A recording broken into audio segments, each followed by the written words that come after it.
मुंबई में होने वाले कोल्ड प्ले कॉन्सर्ट पर बड़ी खबर मिल रही है। इस कॉन्सर्ट की टिकट बिक्री को लेकर कालाबाजारी के आरोप और उसी के बाद बुक माई शो के जो सीईओ हैं उन्हें 2 बार पुलिस ने समन भेजा, पूछताछ के लिए बुलाया। आशीष जो है आज सुबह 11 बजे उन्हें पेश होना था पुलिस के सामने, लेकिन अब तक पेश नहीं हुए हैं बुक माई शो के सीईओ आशीष हेम्ब्रजानी। उल्टा आशीष हेम्ब्रजानी आज सुबह नजर आए महाराष्ट्र के डिप्टी सीएम देवेंद्र फडणवीस के आवास पर, जहां वो उनसे मुलाकात करने की कोशिश में पहुंचे थे, लेकिन डिप्टी सीएम देवेंद्र फडणवीस ने आशीष हेम्ब्रजानी से मुलाकात नहीं की है। फडणवीस के घर के बाहर एबीपी न्यूज के कैमरे मौजूद थे, हमारे सहयोगी वहां पर मौजूद थे। एबीपी न्यूज ने जब उनसे सवाल किया आशीष हेम्ब्रजानी से, तो वो उन सवालों से बचकर निकलने की कोशिश में नजर आए।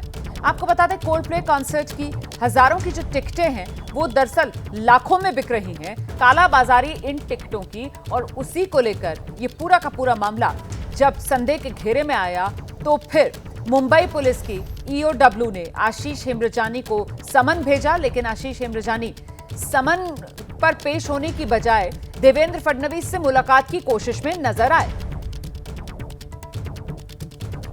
सुनो ना, आप ऋषभ सर को मिलना है इधर। आप फोटो क्यों ले रहे हैं? सुनो ना, आप ऋषभ सर को मिलना है इधर। आप फोटो क्यों ले रहे हैं? सुनो ना, आप ऋषभ सर को मिलना है इधर। आप फोटो क्यों ले रहे हैं? सुनो ना, आप ऋषभ सर को मिलना है इधर। आप फोटो क्यों ले रहे हैं? सुनो ना, आप ऋषभ सर को मिलना है इधर। आप फोटो क्यों ले रहे हैं? सुनो ना, आप ऋषभ सर को मिलना है इधर। आप फोटो क्यों ले रहे हैं? सुनो ना, आप ऋषभ सर को मिलना है इधर। आप फोटो क्यों? तो ये 2 तस्वीरें आपके सामने हैं। देवेंद्र फडणवीस के जब घर पहुंचे उस समय की तस्वीर, बुक माई शो के सीईओ आशीष हेम्ब्रजानी को आप देख रहे हैं। डिप्टी सीएम महाराष्ट्र के देवेंद्र फडणवीस उनसे मिलने की कोशिश में थे, उनके घर पर पहुंचे। हालांकि देवेंद्र फडणवीस ने उनसे मुलाकात नहीं की, और उसके बाद जब वो वापस लौट रहे थे वहां पर एबीपी न्यूज के कैमरे देखकर वो भड़क उठे।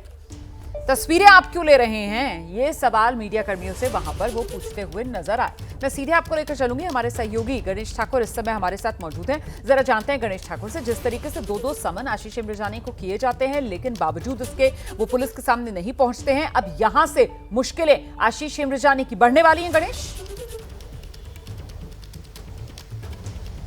जी बिल्कुल, क्योंकि 11 बजे आना था, अब तक वो नहीं पहुंचे हैं और पुलिस कह रही है कि हम शाम तक इंतज़ार करेंगे, अगर नहीं आते हैं तो आगे कानूनन सलाह लेकर लीगल सेल से आगे की कार्रवाई करेंगे।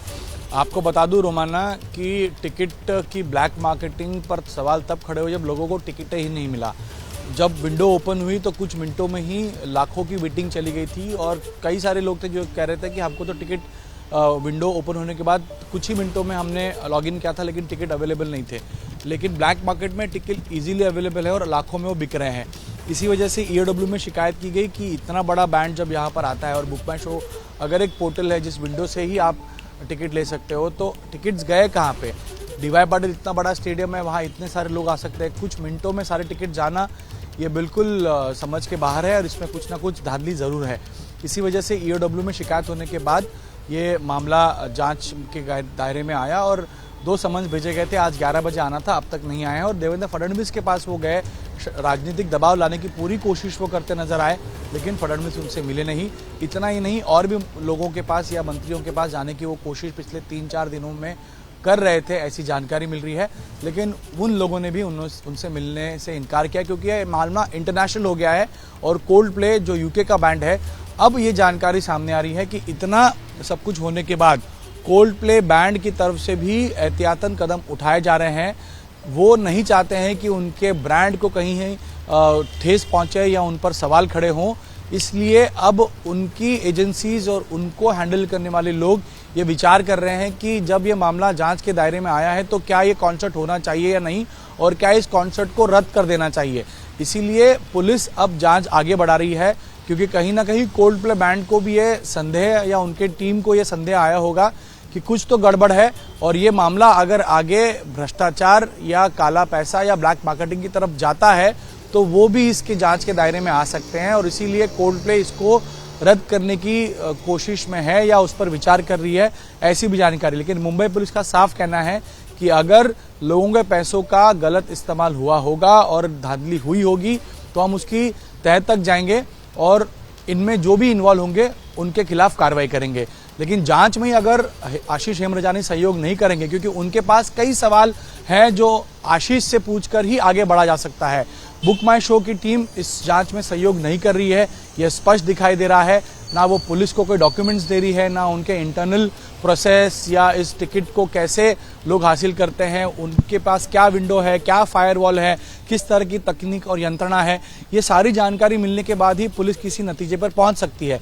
लेकिन जब जांच में ही सहयोग नहीं करेंगे तो नतीजे तक कैसे पहुंचेंगे? इसलिए पुलिस कह रही है कि हम अभी पूरी ताकत के साथ आशीष हेमरजानी और बुक माई शो की टीम के पीछे होंगे, उनसे जानकारी लेंगे और जल्द से जल्द इसकी तह तक पहुंचेंगे।